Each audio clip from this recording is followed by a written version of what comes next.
Business 221, premier site d'information économique au Sénégal. Bonsoir monsieur. Bonsoir. Aujourd'hui vous êtes venu assister à la première cérémonie de lancement du Meetup. Est-ce que vous pouvez nous dire les raisons de votre présence ici? Alors les raisons sont des raisons diverses, liées naturellement à notre engagement dans les politiques publiques de l'État du Sénégal qui prennent en charge l'entrepreneuriat diversifié, l'entrepreneuriat aussi bien chez les jeunes, chez les femmes, chez toutes les tranches d'âge du Sénégal. Nous sommes engagés également dans le cadre des exportations, la production sénégalaise exportable qui permet aux entreprises exportatrices d'être sur le marché international.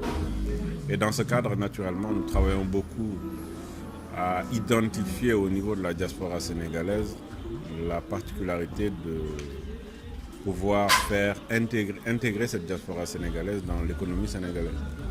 Que cette diaspora puisse s'intégrer dans la production sénégalaise, dans le système d'entrepreneuriat au Sénégal, pour leur permettre de produire au Sénégal et à l'extérieur.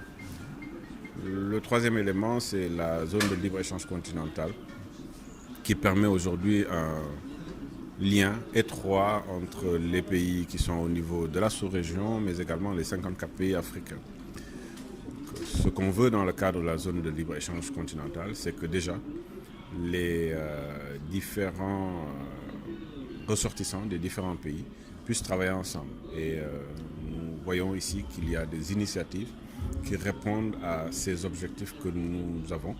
Et sur cette base-là que nous sommes venus ici. Voilà, aujourd'hui on sait que les projets des jeunes entrepreneurs font face à des problèmes de financement. Est-ce que l'État compte faire des réformes dans le cadre du projet du PME? Vous savez que la loi sur les petites et moyennes entreprises a été votée à l'Assemblée nationale. Et dans sa mise en œuvre, il y a des éléments très importants qui ont été des jalons qui ont été posés bien avant le vote de la loi, à savoir le travail sur l'amélioration de la production, le travail sur la formalisation des structures que sont les PME et les PMI.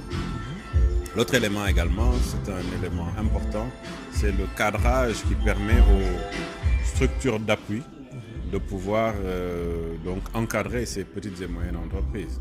Les structures d'appui, je dirais déjà les agences d'exécution de l'État, la CEPEX, la DPME, le bureau de mise à niveau. Mais également, vous avez d'autres structures qui sont des structures de financement, la BNDE, le FONGIP, le FONSIS. Tout ça dans un cadre macroéconomique, le plan Sénégal émergent, qui permet d'accompagner ces entreprises pour accéder, bien entendu, à la production, être viable, accéder à la production et également être rentable. Docteur Malik, est-ce que vous pouvez un peu revenir sur la mission de l'ACEPEX et comment l'ACEPEX accompagne les PME? Alors, la mission principale de l'ACEPEX, c'est l'encadrement des entreprises, l'encadrement des petites et moyennes entreprises, des grandes entreprises d'une manière générale. Mais ce qu'il faut retenir, c'est que le tissu PME au Sénégal, c'est déjà 90% des entreprises sénégalaises, c'est des PME et des PMI. L'objectif pour nous, c'est que ces PME, ces PMI soient déjà bien encadrés, puissent améliorer déjà l'offre exportable.